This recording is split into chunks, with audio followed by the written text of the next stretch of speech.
வணக்கம், வாழ்க வளமுடன். ஏங்க இந்த உலகத்துல மனுஷங்களுக்கு இவ்ளோ நோய் இருக்கு? யார பார்த்தாலும் எனக்கு இந்த நோய் இது இருக்கு, அது இருக்குன்னு ஏதாச்சும் ஒரு டேப்லெட் எடுக்குறாங்க. எனக்கு புரியிற மாரி சொல்லுங்களேன் ஏன்னு? வாழ்க வளமுடன். அன்பு குழந்தை, இது 2 வகையில் ஆன்சர் சொல்லலாம். ஒன்று ஆன்மீகத்தில், அதற்கு அடுத்த நிலையில் உனக்கு புரிகிற மாதிரியே நான் வரேன். இப்போது ஒருத்தருடைய பிரெயினில் ஒருத்தருக்கு நோயே இல்லை, அந்த நோய் இருக்கிறத நம்ப வச்சுட்டா கொஞ்சம் நாளாக அந்த நோய் இருக்குதுன்னு சொல்லி அந்த பிரெயினே அந்த நோயை உருவாக்கிட்டோம். இப்போது நிறையா ப்ரெஷர் பிரெயினில் இருக்கும் மனிதர்களுக்கு. இப்போ கூடவே இருந்திருப்பாங்க, அவங்க என்ன செய்வாங்க, துரோகம் பண்ணிட்டு அவங்களுக்கு போயிருப்பாங்க, எதிராக தொழில் செஞ்சுருக்கலாம், அல்லது ஏதோ ஒரு வகையில் துரோகம் பண்ணியிருப்பாங்க.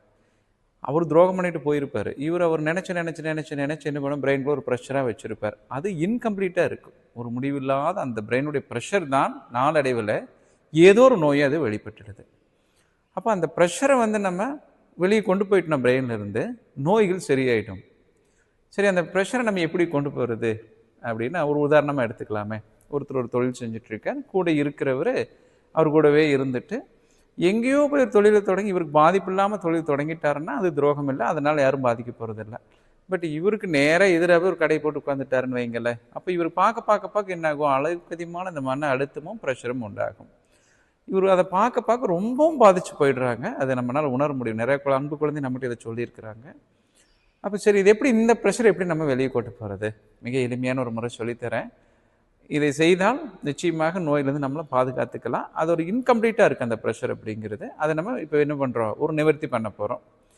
இப்போ ஒரு தேங்காய் எடுத்துக்கோங்க.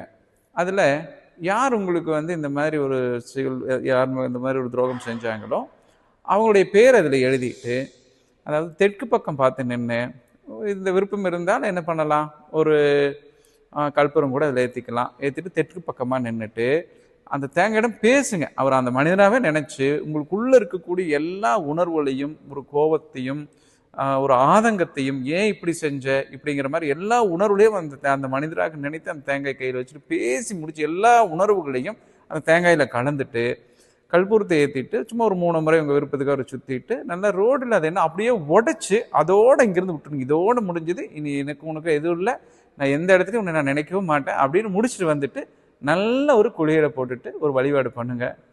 இது செஞ்சீங்கன்னா அந்த உண்டான இந்த ப்ரெஷர் உங்களுக்கு போயிடும். இந்த மாதிரி எதெல்லாம் உங்கள் மனதில், அதாவது அதிலிருந்து மறக்கவே முடியாது, மீண்டும் மீண்டும் அது உங்களுக்கு ஒரு மன அழுத்தத்தை கொடுத்துட்டே இருக்குதோ, அதற்கெல்லாம் இந்த மாதிரி செயல்கள் நீங்கள் செஞ்சீங்கன்னா அந்த மனதில் இருக்கக்கூடிய அந்த ப்ரெஷர் அப்படியே நமக்கு வெளியே போயிடும். அப்போ என்ன ஆகும், மைண்ட் அப்படியே ரிலாக்ஸாக இருக்கும். இப்படியெல்லாம் நமக்குள்ள உள்ள அந்த இன்கம்ப்ளீஷன் எல்லாம் நம்ம தெளிவுபடுத்திட்டோம்னா நோயிலிருந்து நாம் எளிமையாக வெளியே வந்துடலாம். அதிகமாக நெகட்டிவ் பார்த்துட்டே இருக்கிறவங்களுக்கு தாங்க மிக எளிமையாக நோய் வந்துடும். இப்போது பார்த்தீங்கன்னாக்க ஒரு விஷயம் நம்ம வாழ்க்கையிலே நடந்திருக்குது.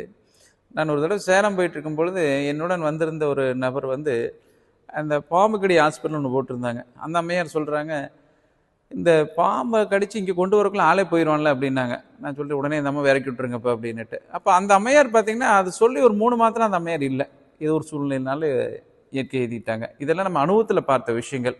அதனால் நீங்கள் எப்போவுமே பாசிட்டிவான விஷயங்களை திங்க் பண்ணிட்டு இருங்க. அதிகமாக யார் நெகட்டிவ் ஓயாமல் உள்வாங்கிட்டு இருக்காங்களோ, மனதுக்குள்ள அதிகமாக நெகட்டிவ் எண்ணங்கள் வந்துட்டே இருக்குதோ அவங்க தான் நோயாளியாக மாறுவாங்க.